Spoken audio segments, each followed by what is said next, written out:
படத்தில் ஆலி சித்தப்பா okay, Karthik Kattappa okay, Ravikumar sir படத்தில் என்னப்பா? வாங்க, அதை நீங்களே வந்து சொல்லுங்க.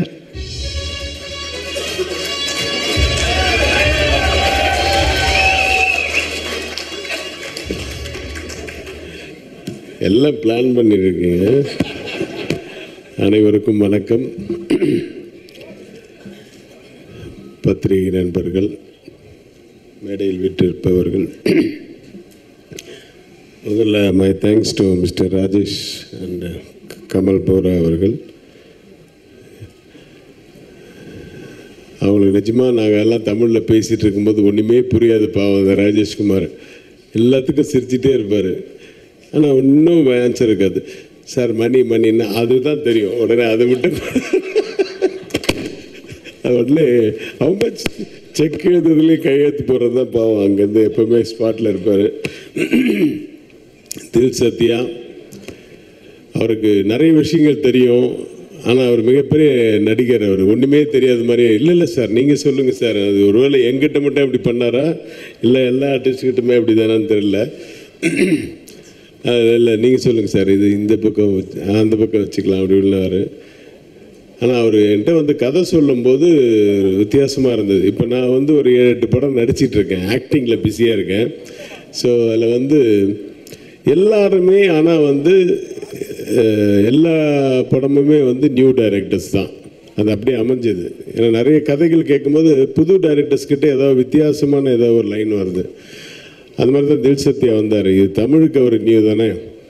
ஸோ அவர் வந்து சொன்ன லைனில் நீங்கள் வந்து அவுட்லைன் மட்டும் சொல்லுங்கள் சார், அப்புறம் என் கேரக்டர் சொல்லுங்கன்னு. ஆனால் இந்த படத்தில் நடிக்கிறதுக்கு முக்கிய காரணம் ராம் சிங். அவங்க ஏற்கனவே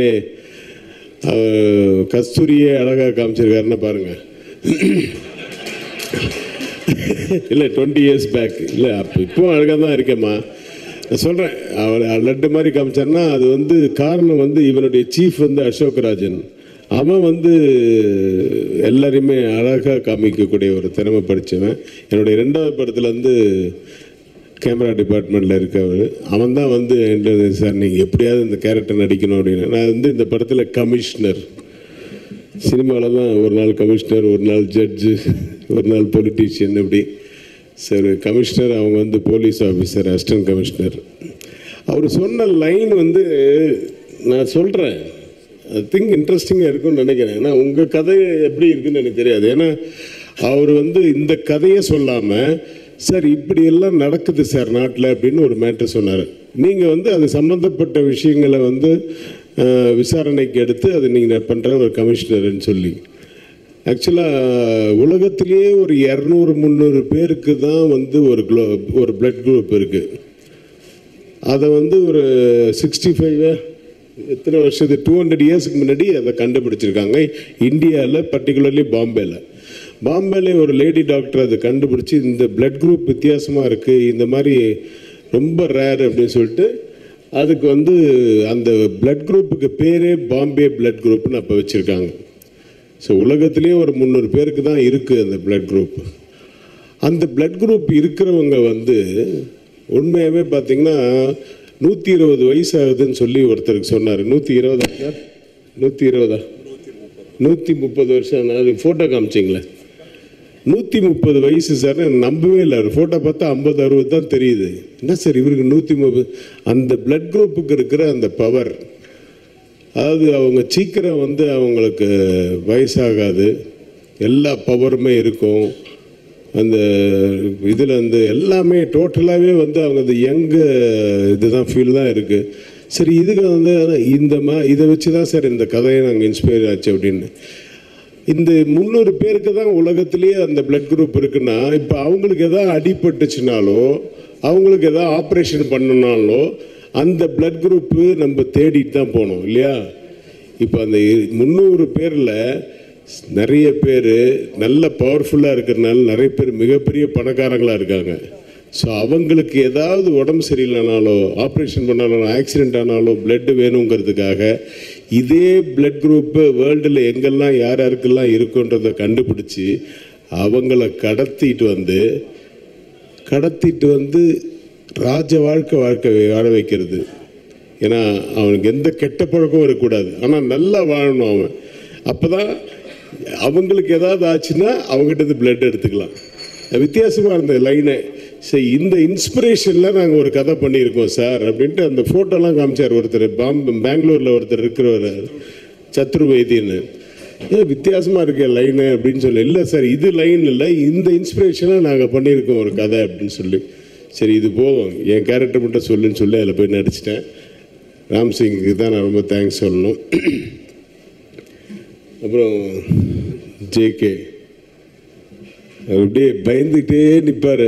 சரி ஏன் அப்படிங்க ஃப்ரீயாக இருக்கிறேன். இல்லை சார், நான் வந்து உங்களுக்கு படம்லாம் நடிக்கணும் இது பண்ணலாம் ஆசைப்பட்டேன் சார், அட்லீஸ்ட் உங்களோட உங்கள் கூட நடிக்கிறதுக்காக ரொம்ப தேங்க்ஸ் அப்படி இப்படின்னு சொல்லிட்டு இருந்தார். நிஜமாகவே அவங்க சொன்ன மாதிரி அவர் சாப்பிட்றத நான் பார்க்கல. எப்போ பார்த்தாலும் ஜிம்மு பண்ணுறது பார்த்துருக்கேன், எப்போ பார்த்தாலும் பாடி தான் அவருக்கு.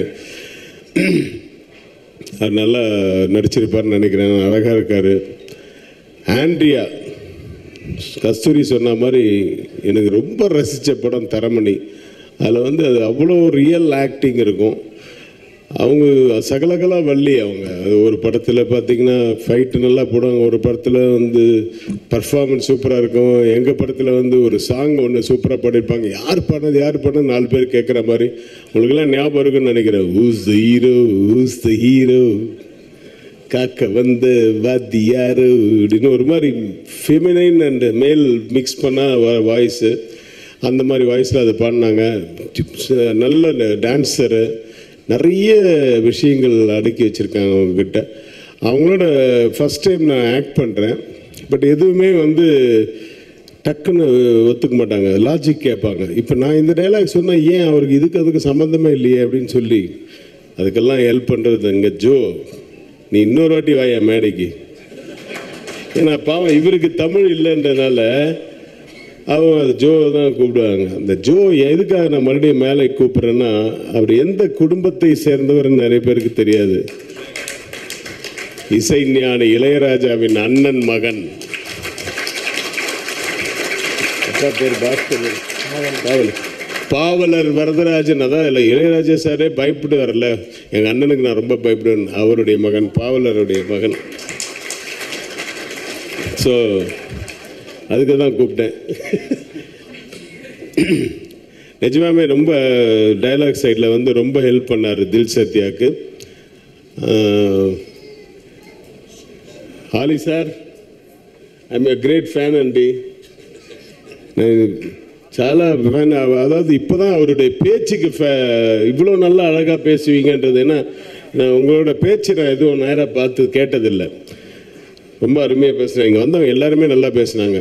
ஆலி சாரோடைய ஒரு தயவுசெய்து எல்லோரும் யூடியூப்பில் போய் அந்த பாகுபலி ஸ்பூஃபா, அது கிண்டல் பண்ண மாதிரி, அது என்ன பேர் வரும், பாகுபலி ஸ்பூஃபா, ஒரு சாங்கு, அது எந்த சாங் சார் அது? நீங்கள் பாருங்கள் அந்த பாட்டை. அந்த ஃபங்க்ஷனில் ஐயோ பயங்கர கவனம் இருக்கும். அது இவன் பண்ணதெல்லாம் ரொம்ப அசால்ட்டாக பண்ணியிருப்பாங்க. இந்த ஹீரோ அந்த படுத்து அம்பு விடுறது அதெல்லாம் வந்து இவர் ரொம்ப அசால்ட்டாக பண்ணி, அதே மாதிரி ஃபால்ஸ்லாம் கீழே விழுந்து பிரமாம பண்ணி கேட்டால் 2 days ஷூட்டிங், எல்லாம் சிஜி இல்லை. அது நான் எப்போது போர் அடிச்சதுன்னா அதை நான் போய் போட்டு பார்த்துட்ருப்பேன். ஸோ நீங்கள் யூடியூப்பில் பாருங்கள் அவர் ஆளு. ஸோ அதுக்கு முன்னாடியே அவர் மிகப்பெரிய ஆர்டிஸ்ட்டு. ரொம்ப இன்றைக்கி அருமையான ஒரு பேச்சும் கொடுத்துருக்காரு. So and Vijay Antony, thanks. உங்களுடைய நல்ல உள்ளங்கள் வாழ்த்த இந்த படம் மிகப்பெரிய வெற்றி அடைய வேண்டும். இது வந்து ஒன்லி இன்னைக்கு ஃபர்ஸ்ட் லுக்கு தான் நினைக்கிறேன் டீசரில். பட் இதுக்குள்ளே ஒரு பேயெல்லாம் இருக்குதுன்னு தெரியுது. அந்தெல்லாம் எனக்கு கதை தெரியாது, எனக்கு அந்தளவுக்கு கதை தெரியாது. நான் என்னுடைய கேரக்டர் மட்டும் தான் கேட்டேன். பட்டு ஒரு நிஜமாகவே ஒரு வித்தியாசமான ஒரு படமாக அமையும் என்ற ஒரு நம்பிக்கையுடன் வாழ்த்துக்களை கூறி விடைபெறுகிறேன். நன்றி, வணக்கம். கஸ்தூரி வாமா, நீ ஒரு மேட்ரு ஒன்று லைட்டாக சொல்லிட்ட, அது அவங்கெல்லாம் பிடிச்சிருப்பாங்க. டைட்டில்ஸ் வரப்போகுது பாருங்க நாளைக்கு. கமல் பேரை வச்சிருக்கிறதுனால அவர் பேசுறதா கரெக்டா? அவங்க மறந்திருந்தாலும் நீங்க அதை கொளுத்து விடாம போக மாட்டீங்களே அப்பா. உங்களுக்கு வேற நியூஸ் இருக்கு நாளைக்கு போடுறதுக்கு. இப்போ வருது பாருங்க, அதோட பரபரப்பான நியூஸ்.